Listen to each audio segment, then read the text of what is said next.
На фоне штогадовага прыросту колькасці анкалагічных захворванняў у Гомельскай вобласці назіраецца крытычная сітуацыя з лекарамі гэтага профілю.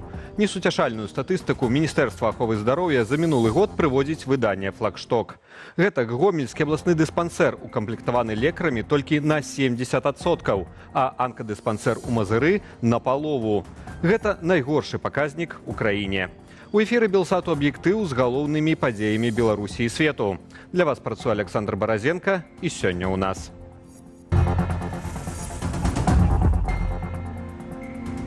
Дзень, які можа змяніць свет. Першыя падрабязнасці хады прэзідэнцкіх выбараў у ЗША. З месца падзеяў. Выбарчыя участкі адкрыліся ў розным часе. У Нью-Йорку о 6 раніцы, у Вашынгтоне і Бостане на гадзіну пазней. І за гэтыя 5-6 гадзінаў шмат хто ўжо паспеў прагаласаваць стоячы ў чэргах. Нашыя людзі на таксі не ездзяць. Чарговыя змены ў правілы аўтаперавозак прымусілі бізнес узняць кошты, а беларусаў адмовіцца ад комфортных паездак. Увеличены возможности по отслеживанию передвижений граждан, по получению личной информации в отношении них, по выявлению и проведению репрессий. Чарговы прыклад хлусні. Улады Польшы пракаментавалі Белсату агучаныя рэжымам Лукашэнкі абвінавачанні ў жорсткім абыходжанні і забойстве мігрантаў. Было арганізавана выключна для антызаходняй, антипольскай прапаганды, для дыскрэдытацыі заходняй дэмакратыі ў вачах беларусаў. У Злучаных Штатах Амерыкі асноўны дзень галасавання на прэзідэнцкіх выбарах. Яўнага фаварыта няма. Кандыдатка ад дэмакратаў Камала Гэрыс і рэспубліканец Дональд Трамп ідуць нага ў нагу. 80 мільёнаў выбарнікаў прагаласавалі датэрмінова. Федэральныя ўлады папярэджвалі напярэдадні, што Расія і Іран нарошчваюць кампаніі ўплыву, імкнучыся пасеяць зваду сярод амерыканскіх выбарнікаў. Пра тое, як адбываецца галасаванне за 47-га прэзідэнта Злучаных Штатаў, з месца падзеяў распавядзе журналіст Белсату Ігар Кулей. На ўсходнім узбярэжжы Злучаных Штатаў роўна поўдзень. Выбарчыя участкі адкрыліся ў розным часе. У Нью-Йорку о 6 раніцы, у Вашынгтоне і Бостане на гадзіну пазней. І за гэтыя 5-6 гадзінаў шмат хто ўжо паспеў прагаласаваць стоячы ў чэргах. На заходнім узбярэжжы ў вялікіх гарадах у Лос-Анджелесе і Сан-Францыска яшчэ толькі 9 раніцы, і там участкі адкрыліся толькі 2 гадзіны таму. Яшчэ ў гадзіну ночы з'явіліся першыя вынікі галасавання з малой вёскі на самым усходзе Злучаных Штатаў. Усе 6 жыхароў прагаласавалі, і калі іхныя галасы падлічылі, атрымалася наступная карціна. 3 асобы за Трампа, 3 асобы за Гаррыс. Пры гэтым паралельна з прэзідэнцкімі выбарамі праходзяць выбары ў Сенат і Кангрэс, і гэтыя ж самыя асобы. Пры галасаванні за кандыдатуру сенатара аддалі 5 галасоў за рэспубліканца і толькі 1 за дэмакрата. А пры галасаванні за кангрэсменаў 4 за дэмакрата і 2 за рэспубліканца. Пра што нам гэта кажа? Пра тое, што людзі галасуюць не столькі за партыі, колькі за канкрэтных людзей. Партыйны падзел не перашкода і не мае ніякага ўплыву на выбар. Гэта маленечкі прыклад канкрэтнай вёскі, ну а калі вярнуцца да вялікіх лічбаў, то трэба заўважыць, што амерыканская традыцыя праводзіць выбары ў рабочы дзень, у першы аўторак лістапада, уплывае на колькасць тых, хто галасуе датэрмінова.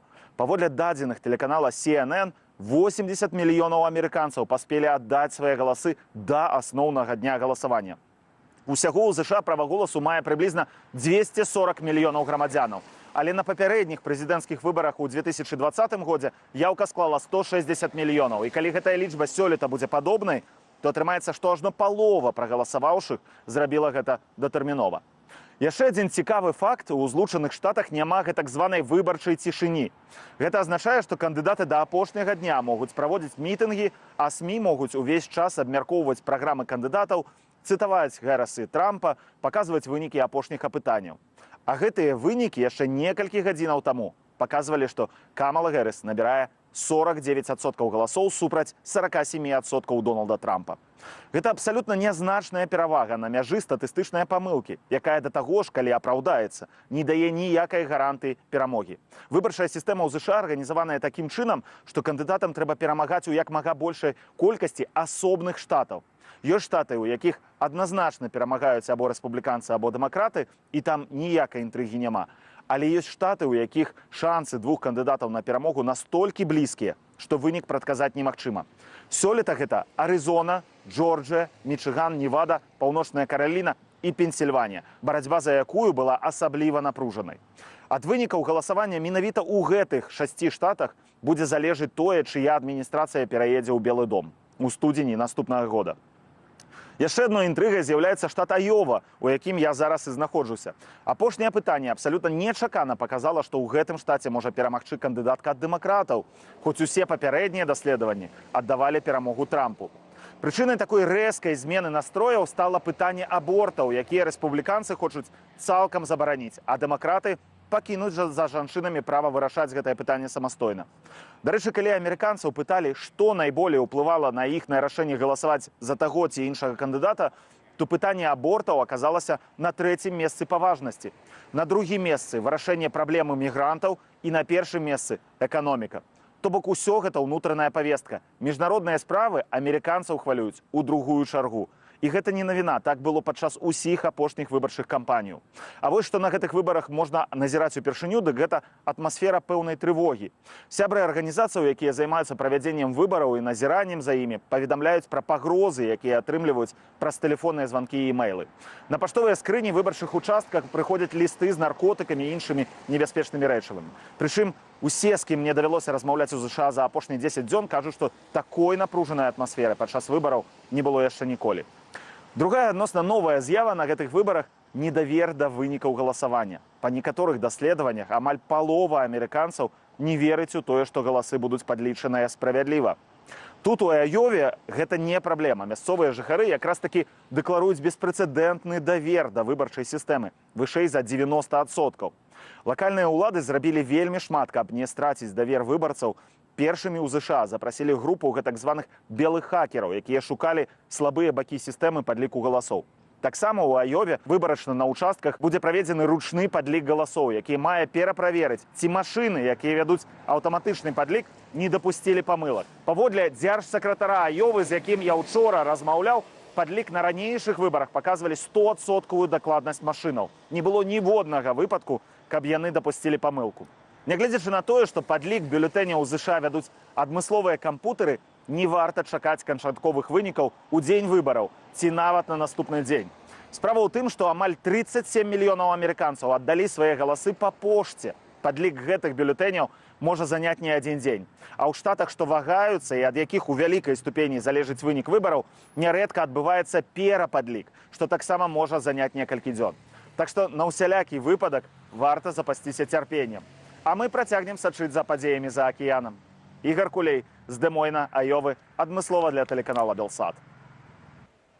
Рыхтуюцца да выбараў і ў Беларусі. Лукашенка сабраў адмысловую нараду ў пытаннях іх правядзення. Удзельнічалі ў спатканні кіраўнікі ўсіх вобласцяў, старшыня цэнтральнай выбарчай камісіі ды прадстаўнікі сілавых органаў. Лукашенка загадаў стварыць для людзей святочную атмасферу, арганізаваць музыку і буфеты, а таксама папярэдзіў сілавікоў пра правакацыі, якія быццам рыхтуюць апаненты рэжыму з-за мяжы, і заклікаў сваіх чыноўнікаў быць гатовымі даць адпор, цытата, радыкальным дзеянням. Рыхтуюцца да выбараў не толькі сілавікі ды КДБ, але і аб'яднаны аналітычны цэнтр пры прэзідэнце, сцвярджае прадстаўнік Белпол Уладзімір Жыгар, спасылаючыся на перахопленыя дакументы. Они действительно очень боятся каких-то кибермоментов, то есть каких-то взломов, киберпровокаций. Они боятся утечки информации. И там, в общем-то, так и написано о том, что в случае необходимости УАЗ максимально оперативно замедлит интернет, что, в общем-то, уже было в Беларуси неоднократно, и мы 2020 год помним прекрасно. Сакавік 2025 года. Улады Беларусі і Расіі назвалі новы дэдлайн канчатковага вырашэння пытання з роумінгам паміж краінамі. З адным але. Цяпер гаворка не ідзе пра адмену, а толькі пра, цытата, забеспячэнне камфортнымі тарыфамі карыстальнікаў. Што хаваецца пад гэтай фармулёўкай і ці ёсць шанец, што эпапея апошніх 10 гадоў нарэшце скончыцца, разбіраўся Антон Бяздольны. У Менск на сумеснае паседжанне ўрадаў саюзнай дзяржавы прыехаў прэм'ер-міністр Расіі Міхаіл Мішустін. На парадку дня сустрэчы больш за 20 пытанняў. У асноўным яны датычаць гандлю, абыходу санкцыяў і вайсковай супрацы. Аднак одну тэму расійскі прэм'ер вылучыў асобна. С 1 марта следующего года для абонентов российских и белорусских операторов нужно обеспечить, соответственно, комфортные тарифы для телефонных разговоров и для передачи интернет-данных, цифровых данных. Пры гэтым яшчэ ў кастрычніку расійская МЗС агучвала іншую дату 1 студзеня 2025 года. Цяпер расійскі прэм'ер чарговы раз перанёс дэдлайн. Аднак нарэшце патлумачыў, што мае на ўвазе пад камфортнымі тарыфамі. Они должны быть сопоставимы с теми, которые сейчас действуют для домашней сети. Беларускі прэм'ер Роман Галоўченка дадаў, што абаненты атрымаюць 300 хвілінаў тэлефонных размоваў і 5 гігабайтаў інтэрнэт-трафіку, але як гэта будзе рэалізавана, не ўдакладніў. Сёння наши мобильные операторы это вельмі прыбытковы бізнес.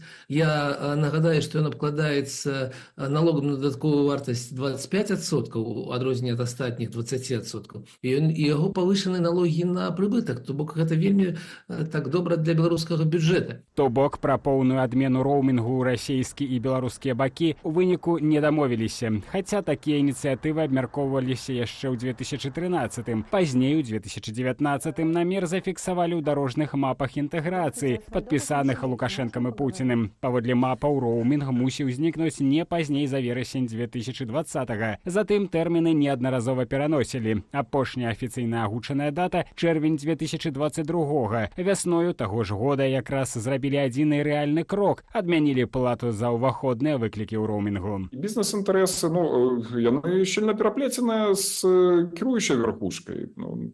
Як правіла, незалежных гульцоў на гэтым рынку няма, і выгады, якія атрымліваюць аператары, это часткова і тыя грошы, якія ідуць у кішэні чыноўнікаў, якія курыруюць падобныя сферы. Летась і беларускія і расійскія чыноўнікі перасталі гаварыць пра адмену роумінгу. Сёлета ў сакавіку тады яшчэ амбасадар Беларусі ў Расіі Дмітрый Крутой прызнаваў, перамовы ідуць выключна пра зніжэнне тарыфаў. Праўда, ў траўні Пуцін на прэс-канферэнцыі па выніках свайго візіту ў Менск яшчэ выказваў надзею, што роумінг некалі адменяць. Ці адчуюць на сябе гэтыя людзі?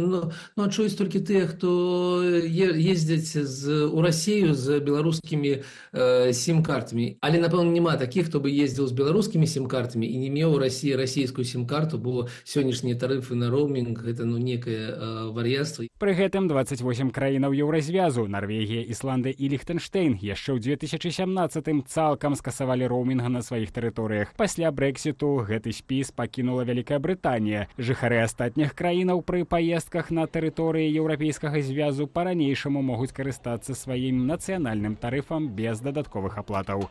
Кошты паўсюль прыблізна аднолькавыя, таму тут цяжка казаць пра нейкія страты, бо і як такой манаполіі нацыянальнай на карыстанне мабільным інтэрнэтам няма ні ў адной краіне Еўрапейскага звязу. Беларускі аператор А1 прадае пакеты на тэлефанаванне і мабільны інтэрнэт у Расіі ад 12,5 рублёў. У Лайфу той жа гігабайт інтэрнэту можна набыць за амаль 14 рублёў, а ў МТС за 17. Адметна, што МТС і А1 роумінг-пакеты для паездак у Расію прадаюць па тых жа коштах, што і для прызнаных беларускімі ўладамі недружалюбнымі Літвы і Польшчы. Антон Бяздольны, Белсат. Спадарства Белсат можна не толькі глядзець, але і чытаць. У левым верхнім куце экрану вы цяпер бачыце QR-код. Навядзіце на яго камеру вашага смартфону і пераходзьце на тэлеграм-канал Белсату. Там самыя аператыўныя навіны ў любую гадзіну дня і ночы. Чытайце нас у тэлеграм і падпісвайцеся, але толькі ў выпадку, калі для вас гэта бяспечна. Не забудзьцеся наведаць і нашу інтэрнэт-старонку belsat.eu. Але ізноў жа, бяспека перш за ўсё. Ад пачатку лістападу ў Беларусі падскочылі цэны на паездкі ў таксі. Прычына ў новым указе Лукашэнкі, які нібыта мае працаваць дзеля бяспекі пасажыраў. У выніку ж ці не палова таксістаў не выйшла на працу, а за паслугі рэшты беларусам даводзіцца пераплочваць. Падрабязнасці ў Валянціна Васіленкі. Пассажиры такси столкнулись с резким ростом стоимости поездок. Тарифы в некоторых случаях увеличились в 2 раза. Мне час пришлось примерно плюс-минус ждать такси. Почему так дорого? Я всегда езжу этот маршрут за 7 рублей, а сегодня еду за 30. Гэтак беларусы адчулі на сабе дзеянне указу нумар 32, што набыў моц 1 лістапада. Паводле яго кіроўцы маршрутак і таксовак разам са сваім транспартам да гэтай даты мусілі ўпісацца ў адмысловы рэестр. Тарыфы ў выніку не вырастуць, яшчэ ўлетку пераконвалі ў Міністэрстве транспарту. Мы, Министерство транспорта, понимаем о том, что и говорим об этом, что повышение тарифов не прогнозируется. Але знізілася прапанова, бо на працу выйшла менш таксовак. У выніку ў сталіцы 1 лістапада цэны на паездкі падскочылі на 30-40%, прызнавалі праўладныя медыі. Паводле новых правілаў, акрамя ўлучэння ў рэестр, кіроўца мае раз на 5 гадоў праходзіць курсы падвышэння кваліфікацыі. Частка таксістаў гэтага не хоча або не можа сабе дазволіць, патлумачылі медыям у кампаніі One Taxi, дзе 1 лістапада на працу не выйшлі 60% кіроўцаў. Ну а что, потом не удивляйтесь, почему цены в такси подорожали. Лічбы Мінтрансу крыху больш аптымістычныя. Нібыта ў рэестр па краіне ўпісаліся 62% таксістаў і маршрутнікаў. Так шо, мужики, уже за утро по $100 не на такси? Кого мы уже машину уже отобрали на вокзале? Что там, что вообще происходит? Я его положил, все, я уже все, я уже не в такси. Чыноўнікі тлумачаць новаўвядзенні дбаннем пра бяспеку пасажыраў і кіроўцаў, добрасумленную канкурэнцыю і аплату падаткаў. Контроль додатково за таксовками гэта добра, і гэта было б нармальна ў цывілізаванай краіне. Але ж Беларусь не цывілізаваная краіна, і як гэта робіцца неразумна і цяжка, гэта больш як пра выгляд цывілізаваны, чым рэальныя пазітыўныя эфекты. Затое сілавікам указ, падобна, працу спрасціў. Гэтак свае серверы-дыспетчары маюць трымаць у Беларусі. Звесткі пра замовы захоўваць год. У салонах таксовак абавязковая відэафіксацыя ўсіх паездак. Да ўсёй інфармацыі сілавыя структуры маюць неабмежаванае права доступу. Дарэчы, цікавасць да дыспетчарскіх кампаніяў сілавікі праяўлялі яшчэ ў 2020-м, калі падчас жнівеньскіх пратэстаў прыходзілі з піратрусам у менскі офіс Яндексу. С тотальной диктатурой следует только одно, что будет увеличены возможности по отслеживанию передвижений граждан, по получению личной информации в отношении них, по выявлению и проведению репрессий. Выкананне патрабаванняў што да так званай бяспекі – гэта дадатковыя выдаткі. Это понятно, это сфера услуг, но она тоже, как и при производстве товара, есть себестоимость у нее. И себестоимость при вот данной схеме, при всех этих нововведениях, она, естественно, увеличится, что тоже не скажется по-любому на цене для пассажиров. Нам же тоже нужно что-то кушать, нам же тоже нужно кормить семью, жену, любовницу, сестру, брата, свата. Пакуль беларускі бізнес і яго кліенты асвойваюцца ў новай рэальнасці, да нашай краіны прыглядаецца кітайскі сервіс таксі Дыдзі. Кажуць у асацыяцыі прафесійных перавознікаў пасажыраў. Ужо на лета ён можа з'явіцца ў Беларусі як альтэрнатыва расійскаму Яндексу, які Міністэрства гандлю нядаўна назвала манапалістам на рынку таксі. Што да цяперашняга скачка цэнаў, то ў Міністэрстве транспарту сцвярджаюць, што пра гэта ведаюць, сітуацыю аналізуюць і вядуць маніторынг. Валентин Василенко, Белсат.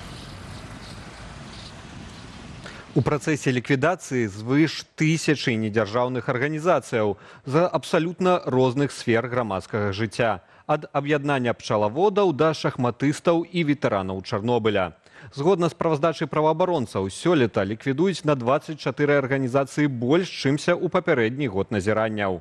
Каму няма месца ў грамадстве лукашэнкаўскага ўзору, высвятляла Юлія Цяльпук. Развіццё экатурызму, змаганне з ВІЧ, рэабілітацыя пацярпелых ад чарнобыльскай катастрофы. Каля $200 мільёнаў атрымала Беларусь за 3 дзясяткі гадоў праз праграму развіцця ААН. Але гэтай супрацы бадай канец. 12 лістапада ў Менскім гарадскім судзе адбудзецца паседжанне аб ліквідацыі пра ААН і яшчэ некалькі некамерцыйных арганізацыяў. Грамадскага аб'яднання аўдытараў, федэрацыяў прафесійнага і аматарскага гольфу, футзалу ды сілавога экстрыму, а таксама аб'яднання інвалідаў войны добрачыннасць. З пазнакай прымусовая ліквідацыя Цэнтр прававой трансфармацыі «Лотренд» уключыў арганізацыі ў штогадовы маніторынг.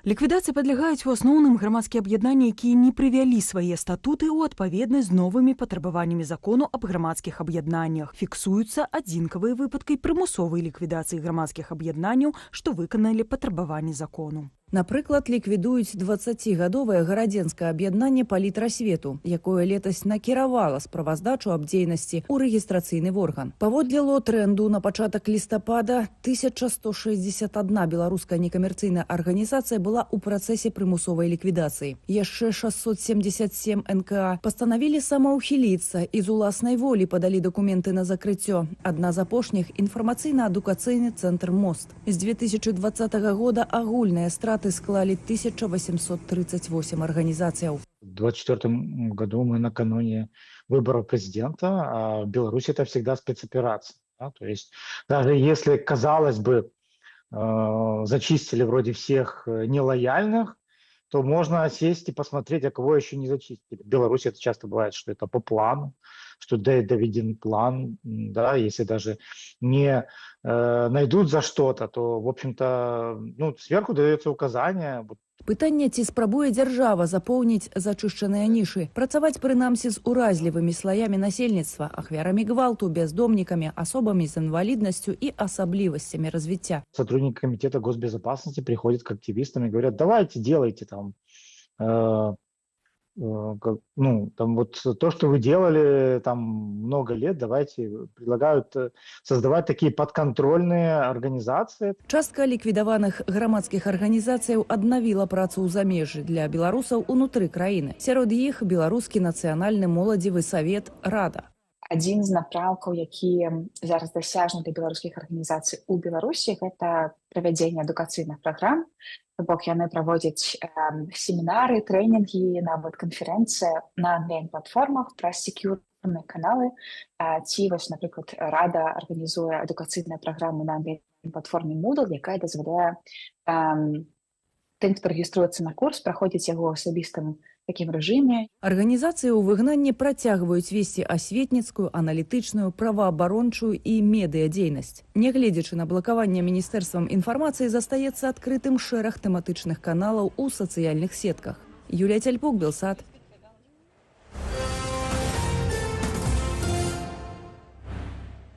Міністэрства абароны Польшы назвала хлуснёй абвінавачанні ў забойстве мігрантаў, што распаўсюджваюць беларускія праўладныя медыі.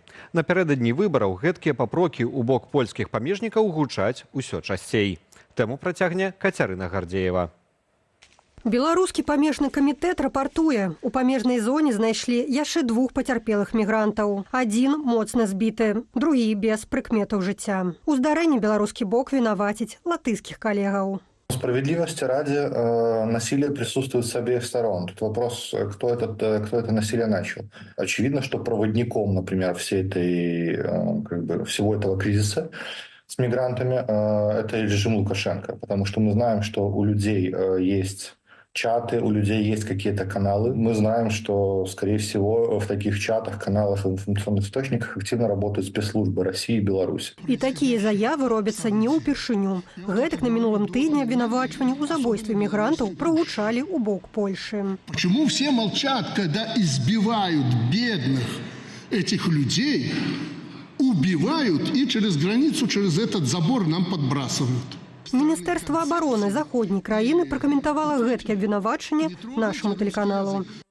Гэта чарговы прыклад хлусні, скіраванай наўпрост супраць Польшчы. Яе мэта ёсць стварэнне фальшывага вобразу дзейнасці польскіх службаў, якія ахоўваюць бяспеку Польшчы і яе ўсходнюю мяжу. Вайскоўцы вылучаныя для аказання дапамогі памежнай ахове ў пільнаванні дзяржаўнай мяжы, дзеюць у адпаведнасці з дзейнымі нормамі нацыянальнага і міжнароднага права. Гучныя заявы і абвінавачванні на адрас заходніх памежнікаў пачасціліся напярэдадні выбараў. На фоне бягучай кампаніі выбарчай гэта жаданне паказаць, якая насамрэч на захадзе кепская дэмакратыя. Яны накіраваныя на, перш за ўсё, грамадства ўнутры краіны, часткова накіраваныя на арганізацыі гуманітарныя ў Еўропе. Паводле беларускага памежнага камітэту з 2021 года 27 мігрантаў сталіся ахвярамі польскай міграцыйнай палітыкі. Аднак гэткія лічбы не супадаюць з інфармацыяй следчага камітэту.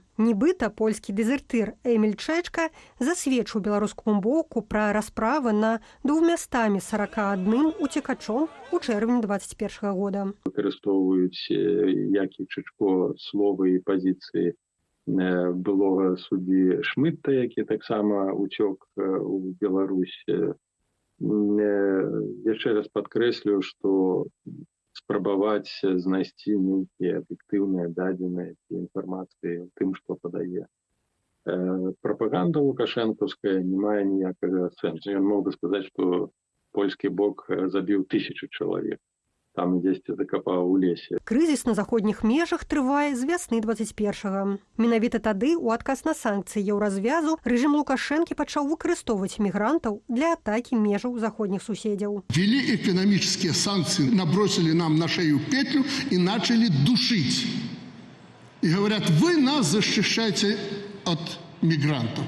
Может, я не дипломатично, но прямо и откровенно сказал, ребята, мы не будем вас защищать. Пра тое, што менавіта беларускі бок мае дачыненне да арганізацыі плыні мігрантаў, а таксама ўжывае да ўцёкачоў гвалт, нашаму тэлеканалу ўдалося даведацца ад беспасярэдніх сведкаў. Восенню 2021 вядоўца праграмы «Тыдзень» Сергей Пацасоны некалькі дзён правёў у Іране, дзе сустрэўся з мігрантамі, якім пашчасціла вярнуцца з беларускага памежжа цэлымі. Адзін з сілавікоў прыйшоў да нас з Беларусі і ўзяў 1200 нашых долараў і адвёў нас на 20-30 кіламетраў назад. Яны білі нас, а калі скончылі, сказалі: «Выбачайце, але гэта наша праца біць вас і забіраць вашыя грошы.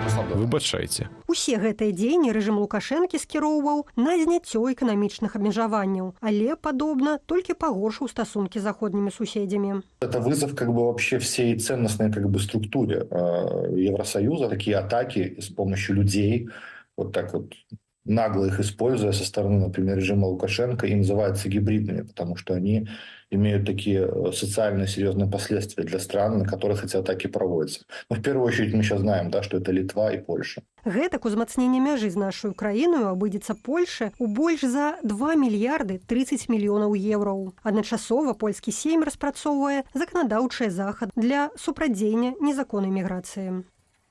Кацярына Гардзеева, Белсат. Рэзка вырасла колькасць аўтобусаў і легкавікоў на польскай мяжы. Выезду з Беларусі па стане на 16-ю гадзіну чакала амаль 1400 аўтамабіляў. Кіроўцы ацэньваюць час чакання ад 2 да 4 сотняў. Чарга нарастае імкліва. Паводле інфармацыі памежнага камітэту, учора раніцай колькасць транспартавых сродкаў даходзіла да 700 аўтаў. Станам на сённяшні ранак сягнула амаль 1200, а апоўдні ўжо 1300. Колькасць аўтобусаў у чарзе ў параўнанні з учорашняй раніцай павялічылася ўдвая, з 22 да 43. На памежных пераходах з Літвою чэргаў амаль не было. Сёння на 12-ю гадзіну толькі ў Беняконях чакалі выезду дзясятак аўтаў. І ў працяг памежнай тэмы. Літва пастанавіла дэнансаваць пагадненне з Беларусю аб супрацы ў барацьбе з парушэннямі мытнага заканадаўства. Такую прапанову ў першым чытанні падтрымалі 93 дэпутаты Сейму. Яшчэ 3 устрымаліся. Але каб канчаткова зацвердзіць адпаведны законапраект, парламентарыі маюць прагаласаваць яшчэ раз. Пра іншыя падзеі па-за межамі Беларусі раскажам у нашым дайджэсце. Каля будынку апеляцыйнага суда ў сталіцы Грузіі Тбілісі прайшла акцыя апазіцыі супраць фальсіфікацыі выбараў. Папярэдне Цэнтральная выбарчая камісія краіны заявіла пра намер абскардзіць пастанову 2 раённых судоў у Тэтрыцкара і Цалцы пра ануляванне вынікаў галасавання на 45 участках. Суддзі адзначылі, што на адваротным баку шэрагу бюлетэняў праступілі пазнакі маркерам за пэўную партыю, што парушае таямніцу галасавання. Напярэдадні ў Тбілісі прайшоў антыўрадавы мітынг. Паводле ацэнак Радыё Свабода, на вуліцы грузінскай сталіцы выйшлі ад 4 до 5 тысячаў чалавек. Па-першае, мы патрабуем прызначэння новых выбараў. Па-другое, мы не прызнаём выкрадзеных выбараў і легітымнасці парламенту. Па-трэцяе, мы пачалі рух супраціву і аб'ядноўваем намаганні спачатку ў Тбілісі, а затым па ўсёй Грузіі. Лідары грузінскай апазіцыі заклікалі да штодзённых і бестэрміновых акцыяў пратэсту. І ў адзін канкрэтны дзень у найбліжэйшай будучыні нас мусіць быць так шмат, каб ніхто не змог увайсці ў гэты будынак. Але стаяць на праспекце Руставелі будзе недастаткова. Мы мусім быць на ўсіх праспектах, плошчах і мастах, каб Тбілісі поўніўся людзьмі, поўніўся жыццём. Парламенцкія выбары прайшлі ў Грузіі 26 кастрычніка. Паводле афіцыйных вынікаў, амаль 54% галасоў набрала кіроўная партыя «Грузінская мара», якую апаненты абвінавачваюць у прарасейскіх поглядах і збліжэнні з Крамлём. Ад 10 до 12 тысячаў паўночна-карэйскіх вайскоўцаў прысутнічаюць цяпер у Курскай вобласці Расеі. Пра гэта заявіў прэс-сакратар Міністэрства абароны ЗША Пэт Райдер. У сваю чаргу украінская выведка паведаміла пра першы выпадак баявога сутыкнення з вайскоўцамі КНДР. Афіцыйны Кіеў адзначыў, што паўночна-карэйскія падраздзяленні размяшчаюцца прыкладна за 50 кіламетраў ад мяжы і гатовыя ўступіць у бой найбліжэйшымі днямі. Працаўнікі кампаніі «Боінг» скончылі першы за 16 гадоў страйк. Каля 60% чальцоў прафесійнага звязу амерыканскай авіябудаўнічай кампаніі выступілі за прыняцце новай працоўнай дамовы. Дакумент прадугледжвае павышэнне заробкаў на 38% цягам 4 гадоў. То бок фактычна кіраўніцтва «Боінгу» прыняло ўмовы страйкоўцаў. І ў найбліжэйшыя дні працаўнікі вернуцца на заводы кампаніі ў розных штатах Амерыкі. Аднак для аднаўлення выпуску самалётаў можа спатрэбіцца некалькі тыдняў. Страйк працаўнікоў «Боінгу» трываў з 13 верасня. Праз гэта кампанія амаль цалкам спыніла вытворчасць самалётаў, а штодзённая страчаная выгада склала $100 мільёнаў. На ўсходзе Іспаніі не супакойваецца стыхія. Праз паводкі ўлады абвесцілі найвышэйшы ўзровень небяспекі ў шэрагу рэгіёнаў Каталуні. Гэтак у Барселоне праз затапленне міжнароднага аэрапорту Эл-Прат адмянілі больш за 80 рэйсаў. У адным з найбольш пацярпелых рэгіёнаў краіны, Валенсіі, працягваюцца пошукава-ратаўнічыя працы. Улады ўжо паведамілі пра больш за 210 загінулых, аднак сотні асобаў дагэтуль лічацца зніклымі без вестак. Цяпер ратаўнікі надаюць асаблівую ўвагу падземным паркоўкам і тунэлям, дзе людзі маглі зрабіцца закладнікамі стыхіі. Пошукам у пацярпелых мясцінах перашкаджаюць істотныя аб'ёмы бруду, а медыкі папярэджваюць пра рызыку для здароўя. Бруд утрымлівае фекаліі і трупы жывёлінаў ды стаіць ужо некалькі дзён. Таму рызыка скурных інфекцыяў павялічваецца, як і рызыка слупнякоў. У пошукава-ратаўнічых працах удзельнічаюць таксама вайскоўцы і паліцыянты. Пераадольваць наступствы стыхіі дапамагаюць добраахвотнікі. Аднак на фоне шматлікіх ахвяраў, зніклых і разбурэнняў людзі ўсё актыўней выказваюць незадаволенасць бяздзейнасцю ўладаў. Так, шмат хто прыязджае з Валенсіі, каб дапамагчы нам, але звярніце ўвагу, з чым яны прыязджаюць, з венікамі і рыдлёўкамі. Гэтага недастаткова. Нам трэба цяжкія машыны, войска. Дзе войска? Яны адправілі 500 вайскоўцаў. Гэтага недастаткова. Ніхто нас не апавясціў. Першае апавяшчэнне прыйшло падчас інцыдэнту. Незадаволеныя дзеяннямі ўладаў жыхары гораду Пайпорта ў Валенсіі 2 дні таму закідалі брудам караля Іспаніі Феліпе VI, які разам з жонкаю каралевай Летысіяй наведваў пацярпелы ад паводкі рэгіён. Першы драўляны спадарожнік паляцеў у космас. Экалагічна чысты апарат «Лігнасат» пабудавалі японскія даследнікі, у тым ліку з Кіёцкага універсітэту. Паводле стваральнікаў спадарожніка, драўніна ў космасе, дзе няма вады і кіслароду, больш даўгавечная, чымся на зямлі. Таму навукоўцы разлічваюць выкарыстоўваць яе і пры будаўніцтве апаратаў для даследавання месяцу і марсу. «Лігнасат» правядзе на арбіце 6 месяцаў. Ірына Юрова, Белсат. І на гэтым мы завяршаем сённяшні аб'ектыў. Адразу па выданні вас чакае праграма «Белсат-Зум». Буфеты, танцы, дэмабілізацыя сілавікоў і новыя хвалі рэпрэсіяў. План рэжыму Лукашэнкі на выбары мой калега Сергей Падсасоны абмяркуе з прадстаўніком ініцыятывы «Белпол» Уладзімірам Жыгарам. Я ж на гэтым з вамі развітваюся. Добрага вечара і беражыце сябе.